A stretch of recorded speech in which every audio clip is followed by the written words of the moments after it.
దేవుని పిల్లలందరికీ ఆత్మీయులకి సహోదర సహోదరిమణులందరికీ పేరు పేరున శుభాభివందనలు తెలియజేస్తూ ఉన్నాను. ప్రియమైనటువంటి దేవుని వారలారా, ఈరోజు మనం ధ్యానించేటువంటి అంశము యేసు జననము ఎప్పుడు. యేసు జననము ఎప్పుడు?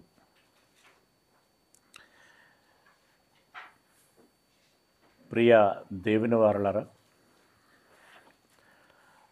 ప్రపంచమంతటా ఉన్నటువంటి క్రైస్తవులు డిసెంబరు 25న జన్మించాడని ఒక పండగ ఆచారంలో భాగంగా చేస్తూ దేవుని ఆజ్ఞను అతిక్రమిస్తూ ఉన్నారు. ఇక ఎప్పుడు అసత్యంతో ఆచారాలతో అంటకాగుతూ ఉండేటువంటి ఈ సమాజాన్ని అలా ఉంచి ఇంతకీ యేసు జన్మ విషయంలో దేవుడు చెప్పిందేంటి, దాని గురించినటువంటి విషయాలు, వాటి జాడలు బైబిల్లో మనకేమైనా కనిపిస్తాయా? ఒకసారి దృష్టి సారించేటువంటి ప్రయత్నం చేద్దాం. ముఖ్యంగా అసలు ఇక్కడ ఈ జననాల గురించి, మరణాల గురించి, ఆ రోజులను గురించినటువంటి విషయాలు పెద్దగా మనకంత అవసరం లేదు. కానీ డిసెంబరు 25న యేసు జన్మించాడు అనేటువంటి వాదం సమాజంలో బలంగా ఉండి అదే సత్యమని ఆచరించబడుచున్నటువంటి వేళ, మరి అలాగైతే ఎప్పుడు బైబిల్లో దాని గురించి ఏమి లేదా అనేటువంటి ప్రశ్నలు ఉత్పన్నమవుతున్నటువంటి వేళ, కేవలం ఆ సంగతిని గురించినటువంటి అవగాహన కలిగించుకోవటం కోసం మాత్రమే ఈ లేఖనాలని మనం పరిశోధన చేస్తున్నాం. అవి ఏంటి అనేటువంటి సంగతిని మనము బైబిల్లో పరిశోధిద్దాం. ప్రియులరా, యాజకత్వము అనేటువంటిది ఉన్నది. ఈ యాజకులను గురించినటువంటి ఒక క్రమము ఉన్నది. అహరోను సంతతిలో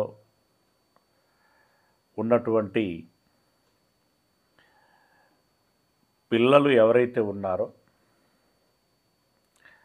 వారిలో యాజకులుగా నియమించటము జరిగింది. ఆ యాజకులకి ఎవరు ఎప్పుడు యాజకత్వం చేయాలి అనేటువంటి ఒక తరగతులని నిర్ణయించటం జరిగింది. అంటే యాజక తరగతి లేదా యాజక వరస సంవత్సరమునకు 24 తరగతులు ఉండాలి అని చెప్పి వారు నిర్ణయించటం జరిగింది. అంటే ఒక తరగతికి పక్షము రోజుల సమయాన్ని ఏర్పాటు చేశారు. పక్షము అనగా 15 రోజులు. అంటే నెలలో 2 యాజకత్వం చేయాలి. మొదటి 15 రోజులు ఒకరు, తర్వాతి 15 రోజులు మరొకరు. ఆ విధంగా వారికి యాజకత్వం నిర్ణయించి మొత్తంగా 24 మందిని, 12 మాసములకు 24 మంది యాజకత్వం చేయులాగున ఏర్పాటు చేయటము జరిగింది. లూకా సువార్త లూకా సువార్త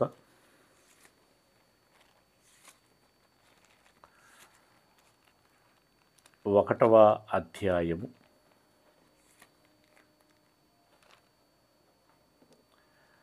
1వ అధ్యాయము 5వ వచనము.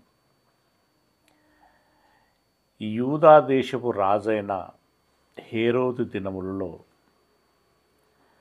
అబియా తరగతిలో ఉన్న జకర్యా అను ఒక యాజకుడు ఉండెను. అబియా తరగతి అని అన్నాడు. ఈ జకర్యా ఎవరయ్యానంటే బాప్తిస్మం ఇచ్చినటువంటి యోహాను గారి యొక్క తండ్రి. ఇతడు యాజకుడు. ఈ యాజకుని యొక్క తరగతి ఏదట అనంటే అబియా. ఇలా తరగతులు విభజించబడ్డాయా అని అన్నప్పుడు ఈ పేజీని ఇలాగే ఉంచండి. దినవృత్తాంతముల గ్రంథము మొదటిది 24వ అధ్యాయము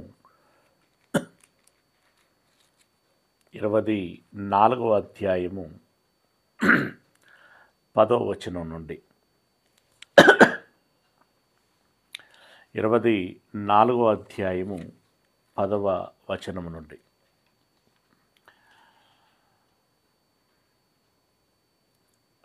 7 నుండి మనం చదువుకుంటే సందర్భము మనకు అర్థమవుతుంది. 7వ వచనం నుండి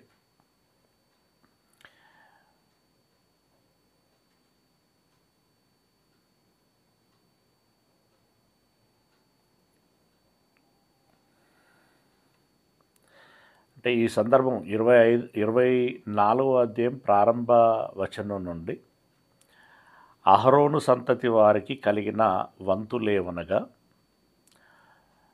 ప్రారంభవచనం. అహరోను కుమారులు నాదాబు, అబీహు, ఎలియాజరు, ఈతామారు. నాదాబును అబీహును సంతతి లేకుండా తమ తండ్రి కంటే ముందుగానే చనిపోయిరి గనుక ఎలియాజరును ఈతామారును యాజకత్వం జరుపుచూ వచ్చిరి. వీరిరువురు అంటే 4 కుమారులు యాక్చువల్గా అహరోనికి.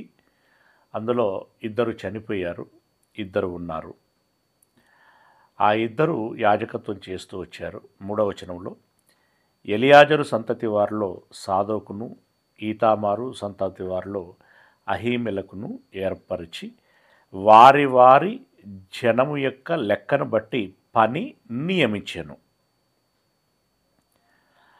వారిని ఏర్పరచుటలో ఈతామారు సంతతి వారిలోని పెద్దల కంటే ఎలియాజరు సంతతి వారిలోని పెద్దలు అధికులుగా కనబడిరి కనుక ఎలియాజరు సంతతి వారిలో 14 తమ పితరుల ఇంటి వారికి పెద్దలుగాను, ఈతామారు సంతతి వారిలో 8 మంది తమ తమ పితరుల ఇంటి వారికి పెద్దలుగాను నియమింపబడిరి.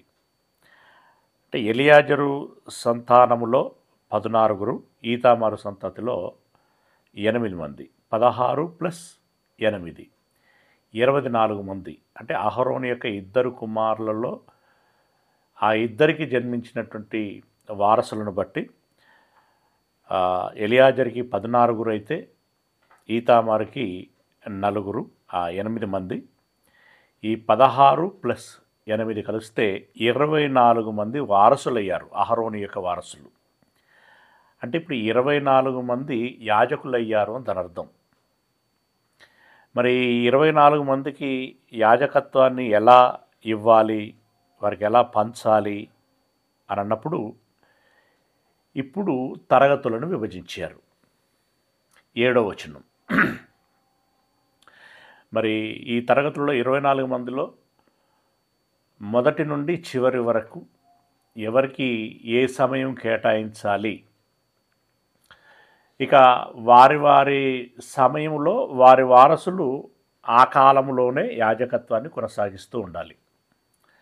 ఉదాహరణకి మొదటి చీటి, మొదటి మాసము, మొదటి 15 మొదటి పక్షము ఒకరికి వచ్చింది అనుకుంటే, ఒక వ్యక్తికి వచ్చింది అనుకుంటే, ఆ వ్యక్తి యొక్క వారసులు ఎవరైతే ఉంటారో ఇంకా తర్వాత తరాలు గడుస్తూ ఉంటాయి కదా, ఆ వ్యక్తిలో ఎంతమంది వారసులు వచ్చినా ఆ నీసాను మాసంలోని మొదటి పక్షంలోనే యాజకత్వం చేయాలి.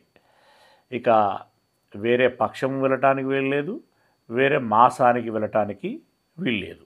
ఇది ఒక నియమము ఆ రోజు చేయటం జరిగింది. మొదటి చీటి యెహోయారీబునకు. ఇప్పుడు ఈ మొదటి చీటి యెహోయారీబునకు వచ్చిందంటే ఆ మొదటి మాసం మొదటి పక్షము ఇతడు యాజకత్వం చేయాలి. ఇక ఇతనికి పిల్లలు పుట్టి వాళ్ళు యాజకులైతే వాళ్ళు కూడా ఈ మొదటి పక్షములోనే చేయాలి, మొదటి మాసం మొదటి పక్షంలోనే చేయాలి. రెండవది యొదయాకు, మూడవది హారీమునకు, నాలుగవది షెయోరీమునకు, ఐదవది మల్కియాకు, ఆరవది మియామినకు, ఏడవది హక్కోజునకు, ఎనిమిదవది అబియాకు. ఎనిమిదవది, ఇది మీరు అండర్లైన్ చేసుకోవాల్సిన విషయం, ఎనిమిదవది అబియాకు. ఓకే, అలా 24 మందికి ఇచ్చారు. అది 18 వచనం దాకా ఆ వివరాలు ఉన్నాయి. 8వ చీటి అబియాకు వచ్చింది అనంటే, ఇప్పుడు యూదా క్యాలెండర్ ప్రకారం అబియాకు ఎప్పుడు యాజకత్వం వచ్చిందని మనం అర్థం చేసుకోవాలి. ఎప్పుడు వారికి యాజకత్వం వచ్చింది అని అర్థం చేసుకోవాలి. ఒకసారి మీకు ఎంతమందికి యూదా క్యాలెండర్ పట్ల అవగాహన ఉన్నదో మరి మీకే తెలియాలి. ఒకసారి యూదా క్యాలెండర్ని చూద్దాం, దానితో మనం అవగాహన చేసుకునేటువంటి ప్రయత్నం చేద్దాం.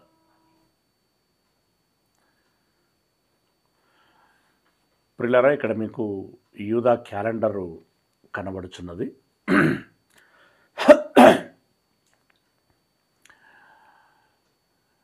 బైబుల్ నెలలు, ఇట్ మీన్స్ యూదా క్యాలెండర్ ప్రకారం ఉన్నటువంటి మాసాలు 12 మాసాలు. ఈ నెలలలో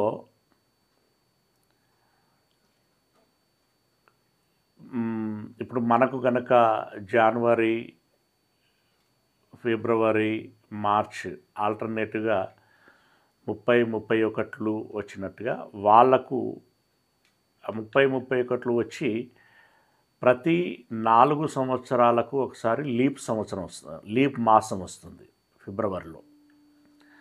అంటే ఒక నెల రెగ్యులర్గా 28 రోజులు వస్తే లీప్ సంవత్సరంలో 29 రోజులు వస్తాయి. ఓకేనా, ఇవి యూదా క్యాలెండర్ ప్రకారం 30 రోజులు 29 రోజులు, 30 రోజులు 29 రోజులు అని వస్తాయి. ఇలా ప్రతి 2 సంవత్సరాలకు ఒకసారి అధిక మాసము అని చెప్పి వీళ్ళకు వస్తూ ఉంటుంది. ఓకే, ఇవి ఈ నెలలకు సంబంధించినటువంటి ఇన్ని నెలలు ఉన్నాయి, ఆ నెలల పేర్లు ఇవి అని చెప్పి ఈ లేఖనాలలో ప్రస్తావించబడినటువంటి సందర్భాలు. ఈ లేఖనాలలో ఈ నెలలను గురించినటువంటి వివరాలు మనకు కనబడతాయి. ఇక యూదుల క్యాలెండర్కి మన తెలుగు క్యాలెండరు చైత్రం, వైశాఖం, జ్యేష్టం, ఆషాఢం, శ్రావణం, భాద్రపదం, అశ్వాజము, కార్తీకము, మార్గశిరము, పుష్పము, మాఘము, పాల్గుణము, ఈ తెలుగు మాసాలు ఏవైతే ఉన్నాయో వీటికి ఈ యూదా మాసములకు ఒక సిమిలారిటీ ఉంది, ఒక పోలిక. ఏంటి అనంటే, చంద్రుణ్ణి బేస్ చేసుకొని వీరు నెలలని విభజించడం జరిగింది. అలాగే తెలుగు క్యాలెండర్లో కూడా చంద్రుణ్ణి బేస్ చేసుకొని నెలలని విభజించడం జరుగుతుంది. కనుక వీటిని రెండింటిని కూడా చాంద్రమాసములు అని అంటారు. ఓకే, వీటికి సిమిలారిటీ ఉంది. ఇక ఇప్పుడున్నటువంటి గ్రెగోరియన్ క్యాలెండరు కొంచెం ఇది డిఫరెంట్గా ఉంటుంది. దీని యొక్క కాలమానము మనకు ఎలా కనబడుతుంది అంటే, ఇప్పుడు ఇక్కడ యూదా క్యాలెండర్లో మొదటి మాసాన్ని అబీబు లేదా నీసాను అని అంటారు. ఓకే, దీన్ని తెలుగులో ఏమంటారు అనంటే చైత్రమాసము అని అంటారు. ఓకే, ఈ చైత్రమాసము 30 రోజులైతే ఇంగ్లీష్ క్యాలెండర్ దగ్గరికి తీసుకొచ్చేసరికి, అంటే తెలుగు క్యాలెండర్ ప్రకారం చైత్రమాసం అయితే, లేదా యూదా క్యాలెండర్ ప్రకారం నీసాను మాసం అయితే, మరి తెలుగు క్యాలెండర్ ప్రకారం ఏ మాసము అని మనం ఆలోచిస్తే ఇది పర్టికులర్గా ఒక మాసము అని చెప్పటానికి ఉండదు. ఎందుకు అనంటే ఈ 30 రోజులలో ఈ మార్చి అనేటువంటి ఈ నెలలో రెండవ పక్షం, అంటే 15వ తారీఖు నుండి 30వ తారీఖు వరకు అనమాట. ఇవి 15 రోజులు ప్లస్ ఏప్రిల్ మాసంలో మొదటి పక్షం, అంటే 1వ తారీఖు నుండి 15వ తారీఖు వరకు. ఇందులోని 15 ప్లస్ ఇందులోని చివరి 15 ప్లస్ ఇందులోని మొదటి 15 కలిస్తే ఒక మాసం అన్నమాట. దీనికి సమానమవుతాయి, ఈ మాసమునకు సమానమవుతాయి అన్నమాట. అంటే ఇప్పుడు నీసాను మాసము అనగానే మార్చి నెల చివరి 15, ఏప్రిల్ మాసము మొదటి 15 కలిపితే ఒక మాసము అవుతున్నది అనేటువంటి విషయాన్ని గుర్తుపెట్టుకోవాలి. Okay, right. ఇప్పుడు ఇందులో అబీబు, జీపు ఇట్లా మొత్తానికి 12 మాసాలు ఆధారు వరకు. ఇవన్నీ మనకు ఐడియా ఉంటే మంచిది, ఇంకా పట్టి పడితే మంచిది అని చెప్పొచ్చు. ఓకే, ఈ మాసాలు ఇవన్నీ మనకు కనబడుతున్నాయి. తెలుగు మాసాలు చదువుకున్నాం, ఇవి చదవలేదు కదా, చదువుతాం ఒకసారి. అబీబు, నిసాను, లేదంటే రెండవ మాసాన్ని జీఫ్ లేదా ఇయర్ అంటారు. మూడవది సీనారు, నాలుగవది తమ్మూజు, ఐదవది ఔ, 6 ఏలూలు, తర్వాత 7వది ఏతనీము లేదా టిష్రీ అని అంటారు. 8వ మాసాన్ని బూల్ అంటారు. 9వ మాసాన్ని కిస్లేపు అంటారు. 10వ మాసాన్ని టెబేతు అని అంటారు. 11వ మాసాన్ని షబాటు, 12వ మాసము ఆదారు. ఇది మనసులో పెట్టుకోండి. ఇప్పుడు ఈ అబియా తరగతి అని మనం మాట్లాడుకున్నాం కదా, అబియా పేరట ఈ 8వ చీటీ వచ్చింది. 8వ చీటీ వచ్చింది. ఒక వ్యక్తి పేరట 15 రోజులు, పక్షము రోజులు. ఎందుకంటే ఇందాక మనం ఒక సంవత్సరమునకు, ఇప్పుడు అహరోను యొక్క 2 కుమారుల వారసులను మొత్తం కలిపితే 24 మంది అయ్యారు కదా. 24 మంది ఒక సంవత్సరంలో వర్క్ చేయాలన్నమాట, యాజకత్వం చేయాలి. 24 మందికి ఒక సంవత్సరంలో యాజకత్వం చేయాలి అంటే ఇప్పుడు ఒక వ్యక్తికి ఎన్ని రోజుల అవకాశం దొరుకుతుందన్నమాట? 15 రోజుల అవకాశం దొరుకుతుంది. ఇప్పుడు అబియా అనేటువంటి వ్యక్తికి అతని పేరట 8వ చీటీ వచ్చింది అనంటే దీన్ని బట్టి అతడికి ఏ మాసములో ఏ పక్షము యాజకత్వం రావడానికి అవకాశం ఉంటుంది అంటే 8 అన్నప్పుడు 4వ మాసపు చివరి పక్షము అతనికి అవకాశం వస్తుంది. అంతే కదండి, మీరు అర్థం చేసుకుంటున్నారనుకుంటున్నాను. ఇప్పుడు ఇక్కడ ఈ దినవృత్తాంత గ్రంథంలో చెప్పినటువంటి విషయాలను బట్టి ఇప్పుడు యెహోయారీబు అనేటువంటి వ్యక్తికి ఈ నీసాను మాసములో మొదటి 15 రోజులు వస్తాయి. ఓకేనా? అలాగే 2వ చీటీ యోదాయాకు వచ్చింది. యోదాయాకు నీసాను మాసంలో 2వ పక్షం వస్తుంది. ఓకేనా, 2వ పక్షం వస్తుంది. 3వ చీటీ హారీమునకు వచ్చింది. అంటే హారీముకు ఈ జీప్ అనేటువంటి మాసంలో మొదటి పక్షం వస్తుందన్నమాట.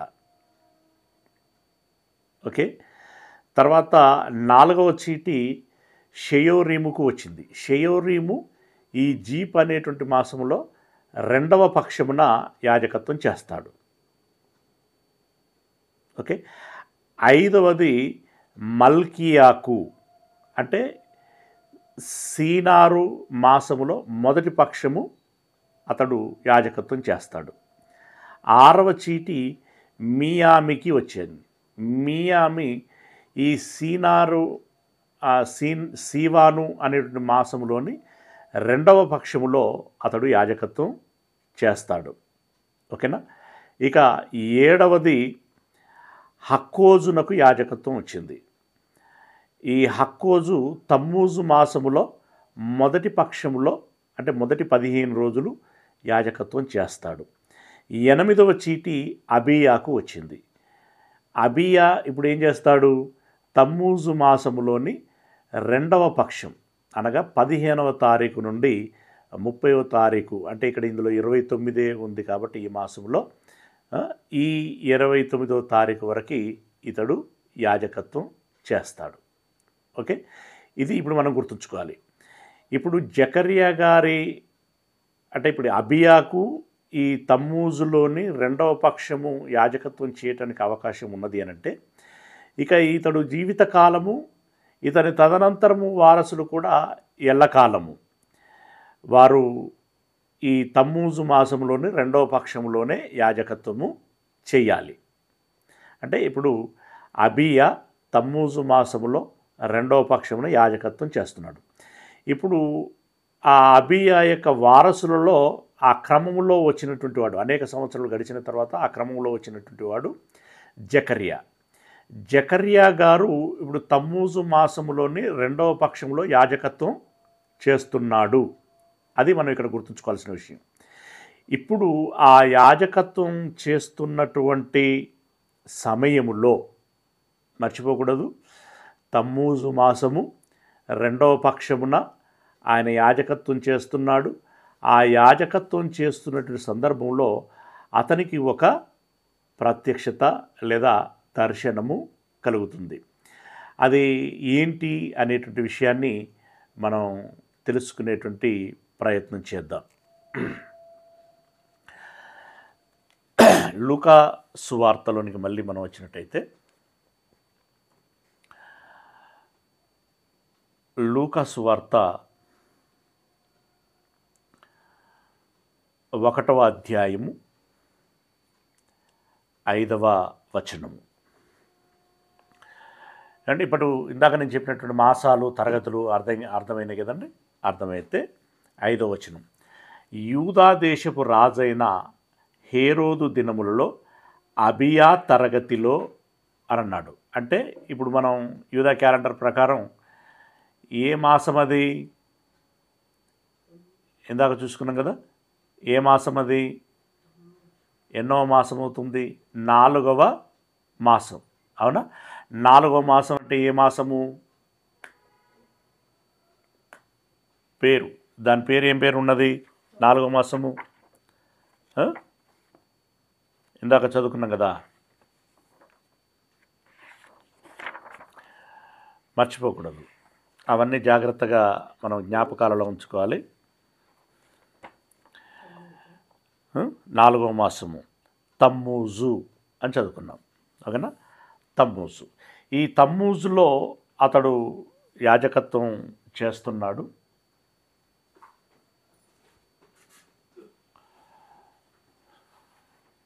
చిన్న పేపర్. తమ్మూజులో అతడు యాజకత్వం చేస్తున్నాడు.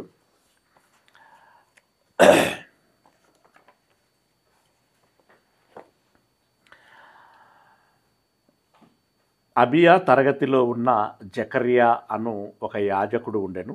అతని భార్య అహరోను కుమార్తెలలో ఒకటి. ఆమె పేరు ఎలీసబెతు. వీరిద్దరూ ప్రభు యొక్క సకలమైన ఆజ్ఞల చొప్పునను న్యాయ విధుల చొప్పునను నిరపరాధులుగా నడుచుకొనొచ్చు దేవుని దృష్టికి నీతిమంతులై ఉండి, ఎలీసబెతు గొడ్రాలైనందున వారికి పిల్లలు లేకపోయిరి, మరియు వారిద్దరూ బహుకాలము గడిచిన వృద్ధులు. జకర్యా తన తరగతి క్రమము చొప్పున దేవుని ఎదుట యాజక ధర్మం జరిగించుచుండగా, యాజక మర్యాద చొప్పున ప్రభు ఆలయములోనికి వెళ్ళి ధూపం వేయుటకు అతనికి వంతు వచ్చెను. ధూప సమయమందు ప్రజల సమూహమంతయు వెలుపల ప్రార్థన చేయుచుండగా ప్రభువు దూత ధూపవేదిక కుడివైపున నిలిచి అతనికి కనబడగా జకర్యా అతన్ని చూసి తొందరపడి భయపడిన వాడాయను. అప్పుడు ఆ దూత అతనితో, జకర్యా, భయపడకుము, నీ ప్రార్థన వినబడినది, నీ భార్య అయిన ఎలీసబెతు నీకు కుమారుణ్ణి కనును, అతనికి యోహానను పేరు పెట్టుదువు అని అన్నాడు. ఇక దాని విషయంలో కొంత సంశయంతో ప్రశ్న అడిగాడు. అప్పుడు అతనికి మాట పడిపోయింది. మళ్ళీ ఎప్పుడు అతనికి మాట వచ్చింది అని అంటే కుమారుడు జన్మించిన తర్వాత మాట వచ్చింది. సరే, అప్పుడు మొత్తానికి అతడు యాజకత్వం చేస్తున్నప్పుడు దేవదూత వచ్చి నీకు కుమారుడు పుడతాడు అని చెప్పడం జరిగింది. 23వ వచనంలో అతడు సేవ చేయు దినములు సంపూర్ణమైనప్పుడు తన ఇంటికి వెళ్ళెను. అంటే ఇప్పుడు ఎప్పుడు ఇంటికి వెళ్తాడు అతడు? తమ్మూజు మాసము పూర్తయిన తర్వాత ముందుకెళ్తాడు. ఎందుకంటే తమ్మూజులో రెండవ పక్షంలో ఆ రెండవ పక్షపు 15 రోజులు అతడు యాజకత్వం చేస్తాడు. 14 లేదా 15 రోజులు యాజకత్వం చేస్తాడు. చేసి ఇంటికి వెళ్ళిపోతాడు. అంటే తమ్మూజు మాసములు పూర్తి చేసుకొని వెళ్ళాడనమాట.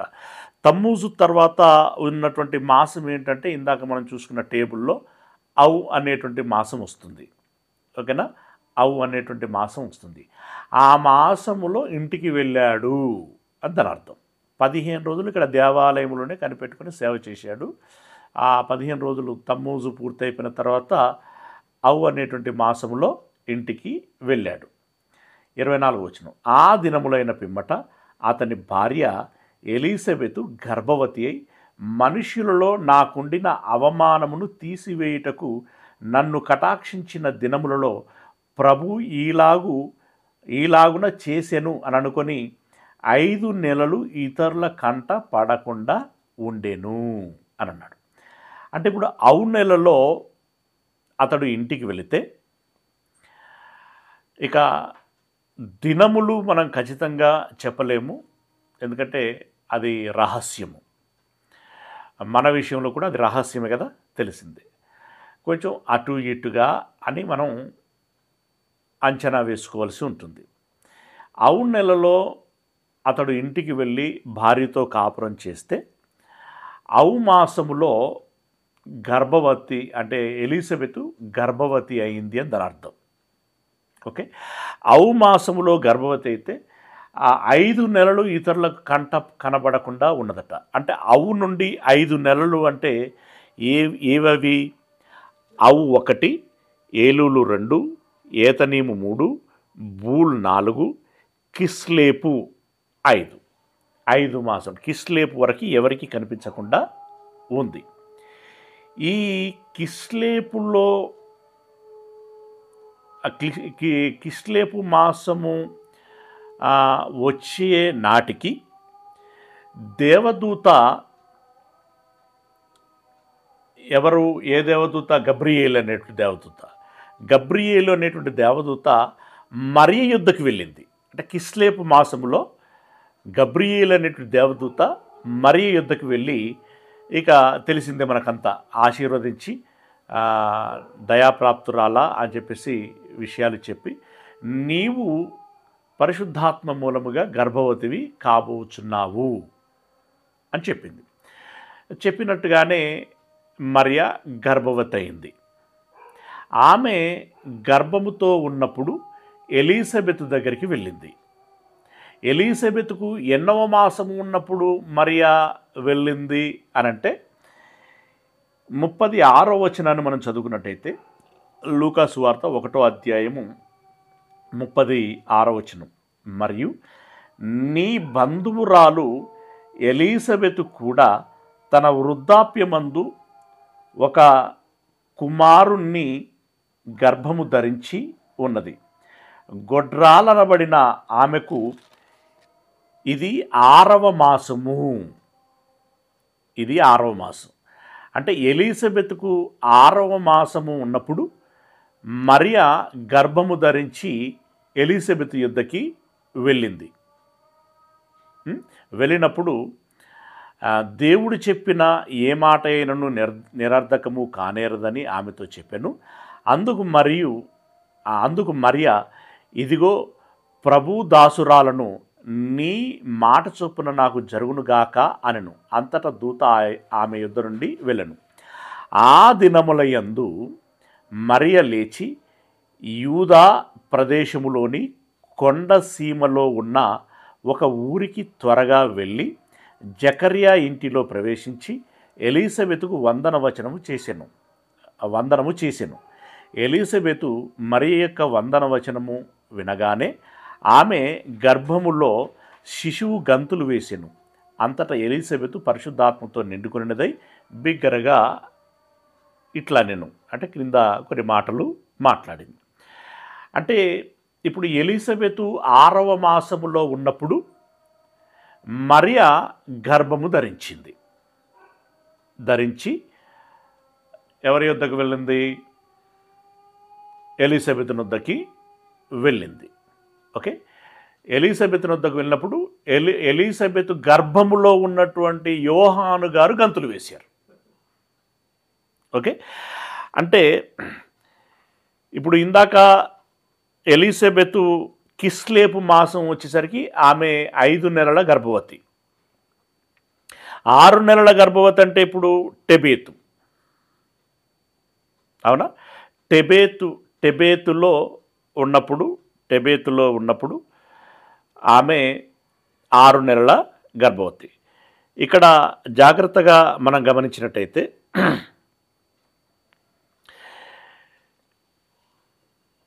తమ్మూజులో ఆమె అవమాసంలో తమ్మూజులో యాజకత్వం పూర్తి చేసుకున్నాడు. అవమాసములో ఇంటికి వెళ్ళాడు. అప్పుడు ఆమె గర్భం ధరించింది. నుండి 6 మాసములు అంటే 1, 2, 3, 4, 5, 6 అంటే టెబేతు మాసములో మరియ గారు గర్భం ధరించారు. అవునా? టెబేతు మాసంలో మరియ గారు గర్భం ధరించారు. ఇప్పుడు ఇక్కడి నుండి 9 మాసములు, ఇది సహజము. ఓకే, 9 మాసములు మరియ గర్భం మోయవలసి ఉంటుంది. ఇప్పుడు 9 మాసం ఇక్కడి నుండి లెక్క పెట్టుకుంటే 9 మాసములు ఎప్పుడవుతున్నాయి అని అంటే టెబేతు అనేటువంటిది ఒక మాసము అని అనుకుంటే అక్యురేట్గా ఇందాక నేను చెప్పాను, అక్యురేట్గా దినముల గురించి చెప్పలేం, కానీ కొన్ని దినములు అటు ఇటుగా మాసముల గురించి మనం చెప్పగలం. రైట్? ఇప్పుడు టెబేతు ఒకటి అనుకుంటే, టెబేతులో గర్భం ధరిస్తే 1, 2, 3, 4, 5, 6, 7, 8, 9 అంటే ఇప్పుడు టెబేతు నుండి షేబాటు వరకు ఒక మాసం.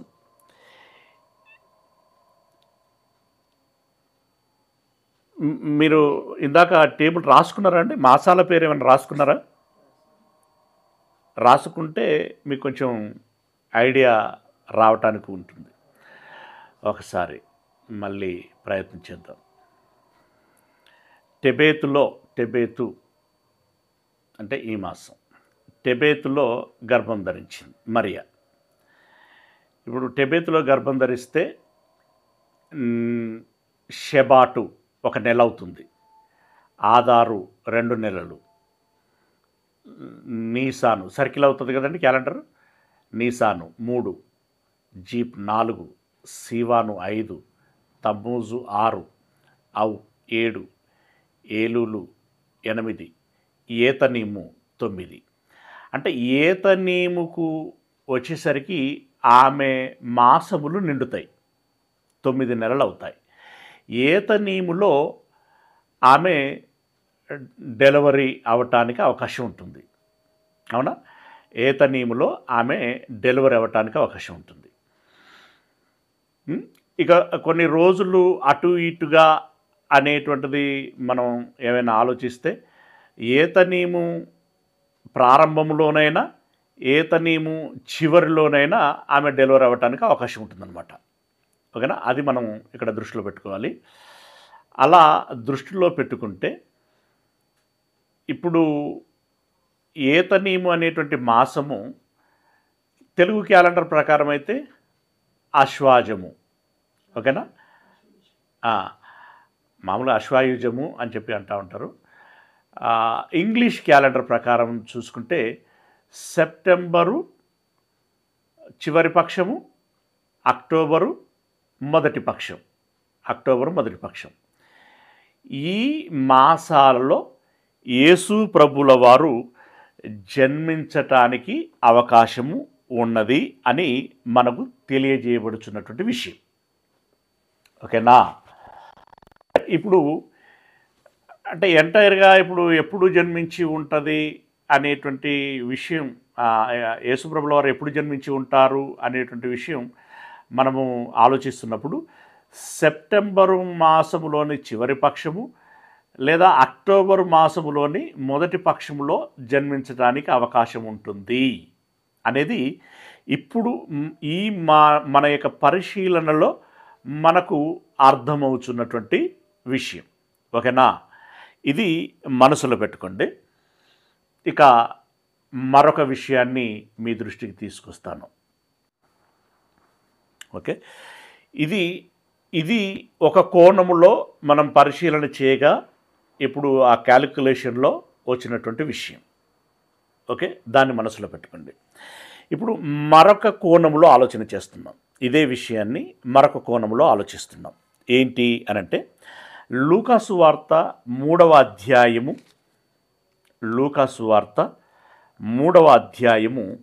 23వ వచనం. లూకాసు వార్త 3వ అధ్యాయము 23వ వచనం. మామూలుగా యేసు ప్రభుల వారు భూమి మీద ఎన్ని రోజులు బ్రతికి వెళ్ళారు అనంటే మనం ఏం చెప్తాం? ఇప్పుడు మామూలుగా ప్రచారంలో ఉన్నటువంటిది ఏంటి? 33.5 సంవత్సరములు అని. అవునా? ఎలా 33.5 సంవత్సరాలు అవుతున్నాయి, ఎట్లా అనేటువంటి మనం ఆలోచన చేస్తే యేసు ప్రభుల వారు బోధ ఆరంభించినటువంటి కాలం లూకాసు వార్త 3వ అధ్యాయం 23వ వచనంలో యేసు బోధింప మొదలుపెట్టినప్పుడు ఆయన దాదాపు 30 ఏండ్ల ఈడు గలవాడు. 30 ఏండ్ల ఈడు గలవాడు అంటే 30వ సంవత్సరంలో బోధ ప్రారంభించాడు. ఇతడు బోధ ప్రారంభించిన తర్వాత ఎన్ని పస్కా పండుగలు వచ్చాయి అనేటువంటి విషయాన్ని మనం ఆలకిస్తే జాగ్రత్తగా ఎన్ని పస్కా అంటే పస్కా పండుగ అనేటువంటిది సంవత్సరమునకు ఒక్క మారు వస్తుంది. దాన్ని బట్టి మనం లెక్కలు వేసుకోవటానికి ఈజీ అవుతుందన్నమాట. ఓకే, ఎన్ని పస్కా పండుగలు వచ్చాయి? ఎందుకు ఈ మాట చెప్తున్నా? పస్కా పండుగనే ఎందుకు నేను ఇక్కడ ప్రమాణంగా తీసుకుంటున్నాను అనంటే యేసు ప్రభుల వారు మరణించింది పస్కా దినమున. ఓకే, ఇది నేను వివరంగా యేసు ప్రభుల వారు 3 రాత్రింబగళ్ళు భూగర్భంలో ఉన్నాడా అనేటువంటి పాఠంలో చెప్పాను. ఓకే, అయినా ఒకసారి టచ్ చేసుకుందాం. కొరింథీలో రాసినటువంటి మొదటి పత్రిక 5వ అధ్యాయము 7వ వచనాన్ని మనం చదువుకున్నట్లయితే కొరింథీలో రాసినటువంటి మొదటి పత్రిక 5వ అధ్యాయము 7వ వచనం. మీరు పులిపిండి లేనివారు గనక క్రొత్త ముద్ద అవుటకై ఆ పాతదైన పులిపిండిని తీసి పారవేయండి. ఇంతేకాక క్రీస్తు అను మన పస్కా పశువు వధింపబడెను. క్రీస్తు వధింపబడ్డాడు. ఎలా వధింపబడ్డాడట? పస్కా పశువుగా వధింపబడ్డాడు. రైట్, ఇంతకీ పస్కా పశువు ఎప్పుడు వధింపబడుతుంది అనంటే ఆ వివరణ లేవియకాండము 23వ అధ్యాయము. లేవియకాండము 23వ అధ్యాయము 4 నుండి 8 వచనాల వరకు ఇక్కడ చెప్పడం జరిగింది. అయితే 4వ వచనం చదువుతున్నాను. ఇవి యెహోవా నియామక కాలములు, నియమించిన కాలమును బట్టి మీరు చాటింపవలసిన పరిశుద్ధ సంఘపు దినములు. మొదటి నెల 14వ దినమున సాయంకాలమందు యెహోవా పస్కా పండుగ జరుగును అని అన్నాడు. అంటే పస్కా పశువు ఎప్పుడు వధించబడుతుంది అని అంటే నీసాను మాసములోని 14వ దినమున. అంటే ఇప్పుడు యేసయ్య మరణించింది ఎప్పుడన్నమాట?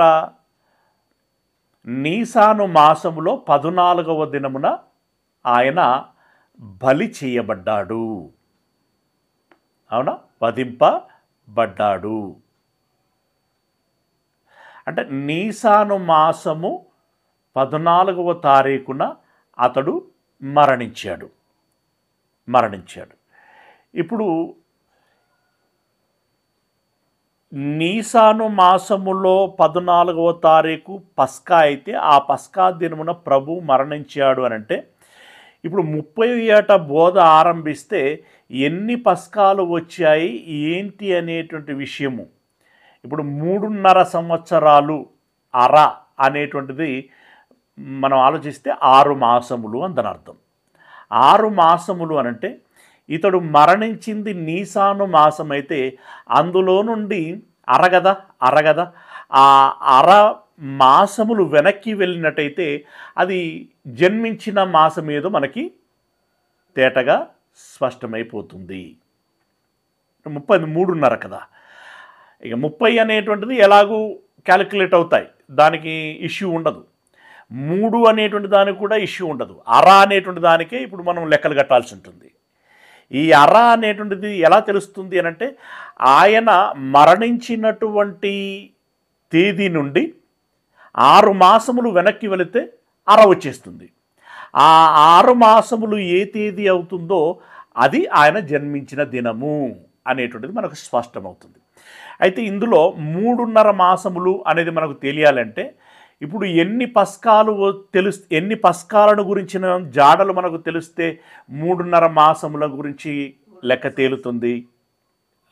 3.5 సంవత్సరాల గురించి 3.5 సంవత్సరాలను గురించినట్లు లెక్క తేలుతుంది అని అంటే 4 పస్కా సంవత్సరముల గురించినటువంటి జాడ మనకు తెలిస్తే ఆ 3.5 సంవత్సరాల గురించినటువంటి జాడ మనకు తెలియడానికి అవకాశం ఉంటుంది. ఇప్పుడు మీరు వేగంగా సమయము దగ్గర పడింది కాబట్టి మీరు వేగంగా ఏం చేస్తారు అనంటే రెఫరెన్స్లని నేను చకచక చెబుతూ అలాగే చదువుతూ వస్తుంటాను, మీరు ఫాలో అవ్వండి. యోహాను సువార్త 2వ అధ్యాయము 23వ వచనం. యేసు ప్రభుల వారు ఇది ఛార్జింగ్ పెట్టండి, ఫోన్ ఛార్జింగ్, అది ల్యాప్టాప్ ఛార్జింగ్ పెట్టండి. ఓకే. 23వ వచనంలో ఆయన పస్కా పండుగ సమయమున యెరూషలేములో ఉండగా ఆ పండుగలో అనేకులు ఆయన చేసిన సూచక్రియలను చూసి ఆయన నామమందు విశ్వాసం ఉంచిరి. రైట్. ఇప్పుడు యేసు ప్రభుల వారి జీవితము తర్వాత వచ్చినటువంటి మొదటి పస్కా పండుగ ఇది. ఆయన జన్మించిన తర్వాత వచ్చినటువంటి మొదటి పస్కా పండుగ. ఇక రెండవది ఏంటంటే రెండవ పస్కా పండుగ 5వ అధ్యాయము 1వ వచనం. అటు తర్వాత యూదుల పండుగ ఒకటి వచ్చెను గనుక యేసు యెరూషలేమునకు వెళ్ళెను. ఈ యూదుల పండుగ ఏ పండుగ కాదు, పస్కా పండుగను గురించిన ప్రస్తావనే ఇక్కడ చేయబడింది. తర్వాత 6వ అధ్యాయము 4వ వచనము. 6వ అధ్యాయం 4వ వచనం. అప్పుడు ఇవన్నీ డిఫరెంట్ అండి. ఎందుకంటే ఇప్పుడు మనము 2వ అధ్యాయం 23వ వచనములో ప్రస్తావన చేసుకున్న పస్కా పండుగ ఆచరించిన తర్వాత అతడు ఆ పస్కా పండుగను పూర్తి చేసుకొని ఎక్కడికి వెళ్ళాడు ఏంటి అనేటువంటి విషయం 4వ అధ్యాయం 45వ వచనంలో చెప్పబడుతుంది. అంటే అప్పటికి ఆ పండుగ అయిపోయింది అని దాని అర్థం. ఓకే, ఆ పండుగ అర్థమైపోయింది. ఈ ఈ క్యాలిక్యులేషన్ మీకు చాలా అవసరం. 2వ అధ్యాయము 23వ వచనంలో పస్కా పండగ ఆరంభమైంది అనంటే అక్కడే ఆ దినములన్నీ గడిపాడు. అక్కడ గడపబడినటువంటి దినములన్నిటి గురించిన ప్రస్తావన ఎక్కడి దాకా ఉంటుంది అంటే 4వ అధ్యాయం 45వ వచనం. ఫర్ ఎగ్జాంపుల్ అది జస్ట్ షాంపుల్గా మీకు చూపిస్తాను, అన్ని విషయాలను చూపించడం కుదరదు, అంటే టైము మనకి ల్యాగ్ అవుతూ ఉంటుంది. 4వ అధ్యాయం 45వ వచనం చదువుతూ ఉంటాయి. మీరు చూడండి, ఇప్పుడు 2వ అధ్యాయం 23వ వచనం నుండి పస్కా పండుగ వచ్చింది అని అంటే అప్పటి నుండి అతడు ఇక్కడ ఎక్కడ ప్లేస్ మార్చినట్టుగా మనకు కనబడదు. ఓకే, ప్లేస్ మార్చినట్టుగా మనకు కనబడదు. ఈ 45వ వచనంలోకి వచ్చేసరికి గలిలీయులు కూడా ఆ పండుగకు వెళ్ళువారు గనక యెరూషలేములో పండుగ సమయమున ఆయన చేసిన కార్యములన్నీ వారు చూచినందున ఆయన గలిలయకు వచ్చినప్పుడు వారు ఆయనను చేర్చుకునేది. అంటే ఈ పండుగను చూసుకున్నటువంటి ఆయన గలిలయ అనేటువంటి ప్రాంతమునకు వెళ్ళిపోయాడు. వెళ్ళిపోయి మళ్ళీ ఏదో పనులలో ఉంటాడు, ఎక్కడికో ప్రయాణం చేస్తూ ఉంటాడు, అయిపోతుంది. మళ్ళీ మరుసటి సంవత్సరానికి మరలా పస్కా పండుగ వస్తుంది. అదే ఇప్పుడు 5వ అధ్యాయం 1వ వచనంలో మనం చూసుకుంటున్నాం. ఈ పండగకు వచ్చిన తర్వాత కూడా అది ఎప్పుడు పూర్తయిపోయింది, మళ్ళీ ఎప్పుడు ప్లేస్ మార్చాడు అంటే 6వ అధ్యాయం 1వ వచనంలో. అటు తర్వాత యేసు తిబెరియా సముద్రము అనగా గలిలయ సముద్రము దాటి అద్దరికి వెళ్ళాను. ఈ పండగ చూసుకొని అద్దరికి వెళ్ళాడు. ఓకే, 2 పస్కా పండుగల గురించిన ప్రస్తావన వచ్చింది. ఇక మరొక పస్కా పండుగ యోహాను సువార్త 6వ అధ్యాయము 4వ వచనంలో, అప్పుడు పస్కా అను యూదుల పండుగ సమీపించెను అని ఇక్కడ అన్నాడు. కానీ క్రిందికి వెళ్ళినట్టయితే ఆ పస్కా పండుగ అక్యురేట్గా ఎప్పుడు వీళ్ళు పాటించారు అనేటువంటి విషయము మనకి కనబడుతుంది.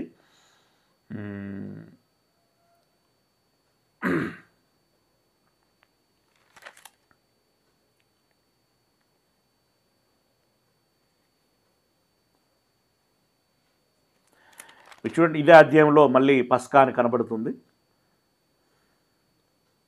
సమీపించెను అని చదువుకున్నాం కాబట్టి అది ఎప్పుడు సమీపించింది అనేటువంటి విషయం మనకి పర్టికులర్గా తెలవడం కోసం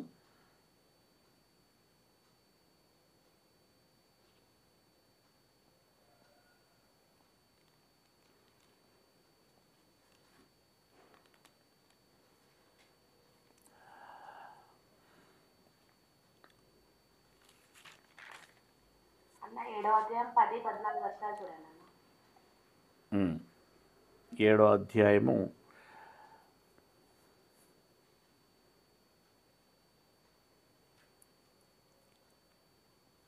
14 కోర్స్ అంటే ఇక్కడ పండగకు వెళ్ళాడు అనేటువంటి ముచ్చట ఉంటుంది 10వ వచనంలో. అయితే ఆయన సహోదరులు పండుగకు వెళ్ళిపోయిన తర్వాత ఆయనతో కూడా బహిరంగముగా వెళ్ళక రహస్యముగా వెళ్ళాను అని ఉంటుంది. బట్ పర్టికులర్గా పస్కా అనేటువంటి పదప్రయోగం ఈ 6వ అధ్యాయంలోనే ప్రస్తావన చేయబడుతుంది. మనం తర్వాత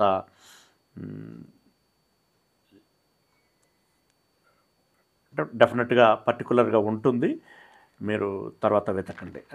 మొత్తానికి మరొక పస్కా పండుగ వచ్చింది. 6వ అధ్యాయం 4వ వచనాన్ని బట్టి మరొక పస్కా పండుగ వచ్చింది. రైట్, తర్వాత యోహాను సువార్త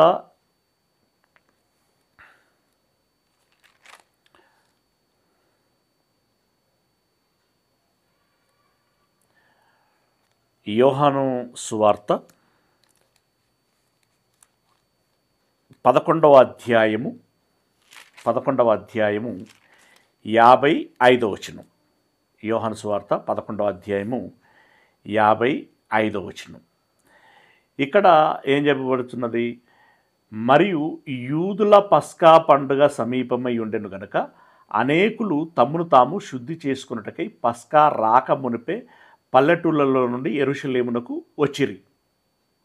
రైట్, ఇది దాదాపుగా యేసుక్రీస్తుల వారి యొక్క జీవిత కాలంలోని చివరి పస్కా.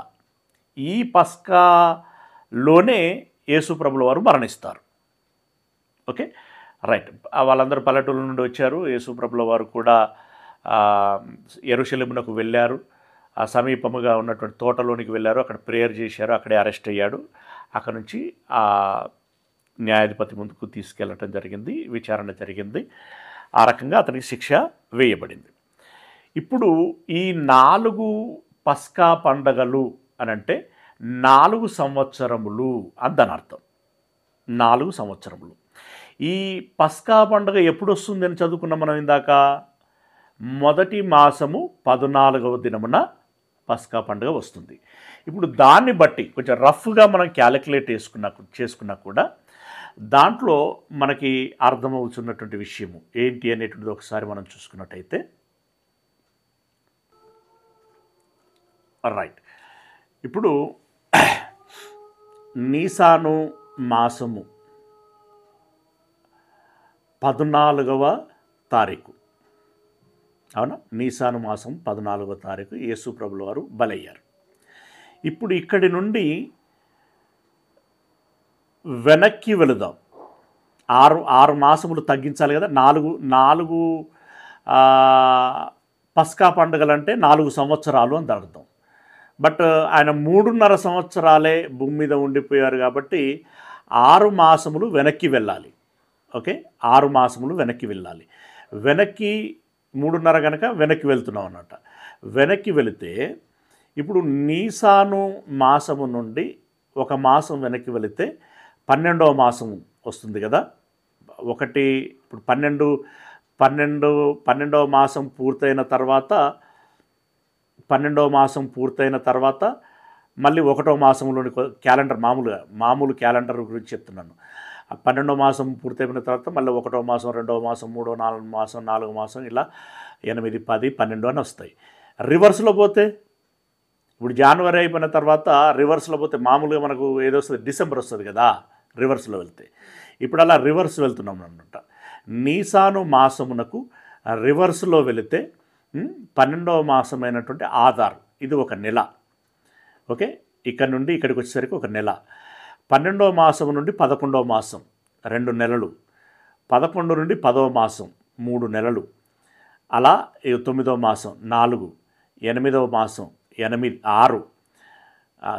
5. ఈ 8 నుండి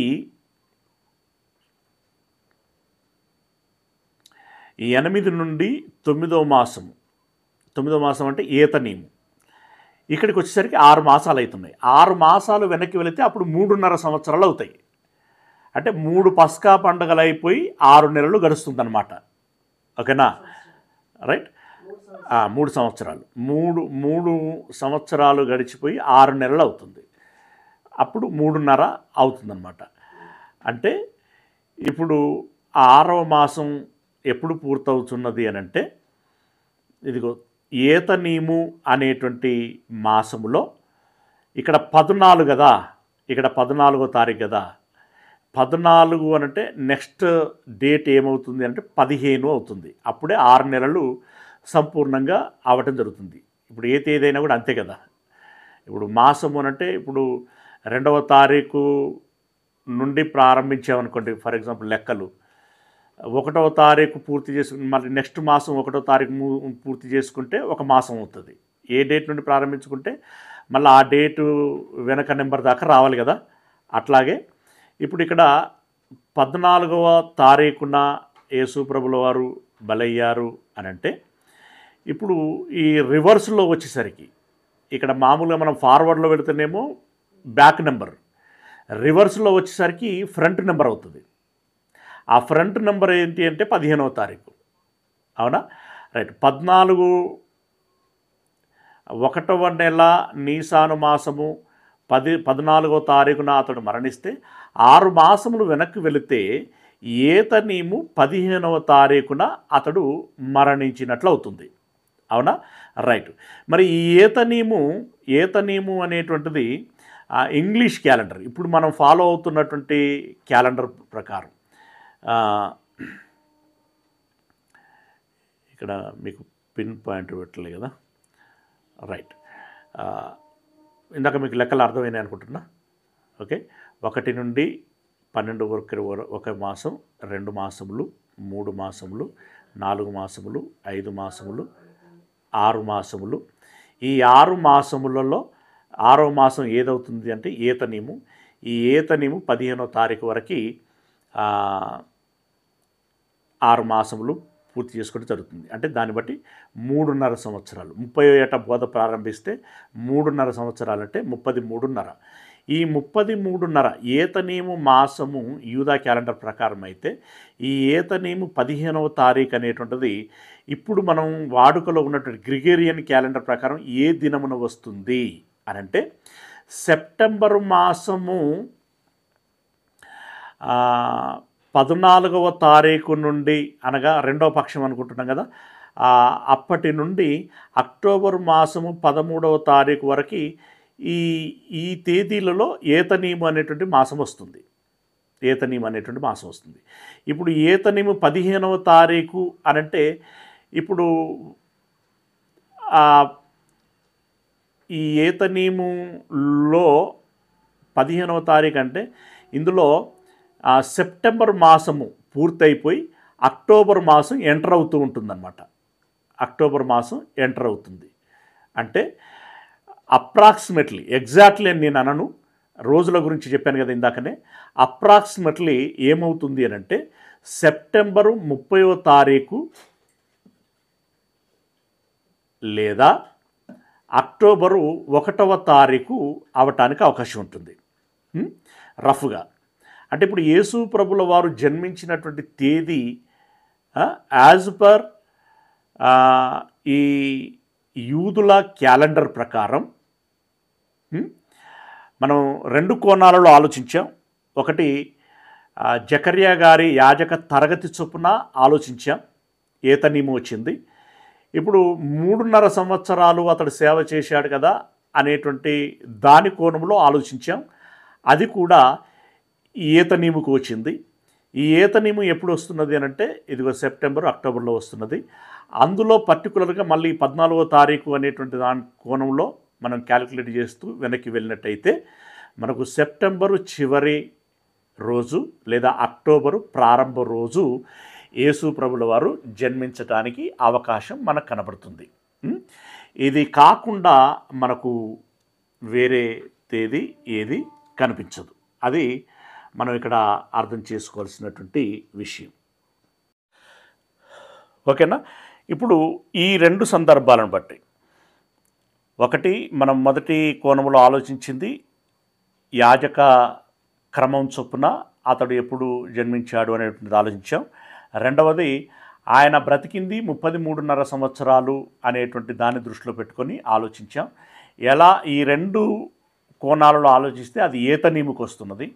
ఏతనీము అనేటువంటి మాసం ఎప్పుడు వస్తుంది గ్రిగోరియన్ క్యాలెండర్ టాలీ చేస్తే అనంటే సెప్టెంబరు అక్టోబర్ మాసాలలో వస్తుంది. కాబట్టి యేసు ప్రభుల వారు ఎప్పుడు జన్మించి ఉంటారు అనంటే సెప్టెంబర్ చివరిలో లేదా అక్టోబరు ప్రారంభంలో జన్మించడానికి అవకాశం ఉంది. మరి ఎక్కడి సెప్టెంబరు, ఎక్కడ అక్టోబరు, ఎక్కడి డిసెంబరు 25, ఇంత వ్యత్యాసము మనకు కనబడుచున్నది. కాబట్టి ఇప్పుడు నిజాలు ఏంటి, సత్యం ఏంటి, అసత్యం ఏంటి, బైబిల్లో రాయబడింది ఏంటి, లోకంలో జరుగుతున్నది ఏంటి అనేటువంటిది మీరే అవగాహన చేసుకోవాల్సింది మనవి చేస్తూ మీకు అర్థమైంది అని భావిస్తూ ముగిస్తున్నాను. ప్రార్థన చేసుకుందాం. సర్వోన్నతుడైనటువంటి మా దేవుడా, మీ పాదములకు వందనాలు చెల్లిస్తూ ఉన్నాం మా పరమ తండ్రి. అయా, సత్యమును తెలుసుకోవటం కోసం మేము ఈ లేఖనాలని ఈ విధంగా పరిశోధన చేశాం మా తండ్రి. ఈ పరిశోధన ఉన్నది ఉన్నట్లుగా చేయాలని మేము ప్రయాస పడుచున్నాం. దీనిలో ఏ లోపము లేకుండా మమ్మలను సంపూర్ణ అవగాహనతో ఉంచుమని ఆర్థిస్తున్నాను. ఈ మాటలు మీ పిల్లలు విన్నారు తండ్రి. మీ పిల్లలు గురుడ్డిగా నమ్మాలని నేను కోరుకోవట్లేదు. వాళ్ళు పరిశోధన చేసి సమంజసకరంగా ఉన్నది అని భావించగలిగి ఏదైతే గ్రహించగలిగారో ఆ అభిప్రాయంతో వారి యొక్క విశ్వాస జీవితాన్ని కొనసాగించుకోగలిగేటువంటి కృపను దయచేయండి. విన్న మాటలు వాళ్ళ హృదయాలలో నాటండి తండ్రి. మీ పిల్లలందరినీ పేరు పేరున జ్ఞాపకాలలో ఉంచుకోండి. వారిని, వారి కుటుంబాలను దీవించండి. ఈ దినపు పనులలో మీరు తోడై ఉండమని మమ్మల్ని అందరినీ మీ చేతులకు అప్పగించుకుంటూ మీ ప్రియకుమారుడు మా ప్రభువునైనటువంటి క్రీస్తు యేసుల వారి మహిమగల పరిశుద్ధ నామమున ప్రార్థించి విన్నపించుకుంటున్నాం మా పరమ తండ్రి. ఆమెన్. మన కన్న తండ్రి అయినటువంటి దేవుని ప్రేమ, ప్రభు అయినటువంటి యేసుక్రీస్తు వారి యొక్క కృపారక్షణ, పరిశుద్ధాత్మిక అన్యోన్య సహవాసము, సహాయము ఈ మాటలు విన్నటువంటి మనందరికీ ఆచారాలు కాకుండా దేవుని ఆజ్ఞను అనుసరించి సత్యములో మాత్రమే నా ఆత్మీయ జీవితాన్ని కొనసాగించుకోవాలని ప్రయత్నం చేసేటువంటి ప్రతి బిడ్డకి తన ప్రయత్నం అంతటిలో ఎల్లకాలము తోడై యుండును గాక. ఆమెన్.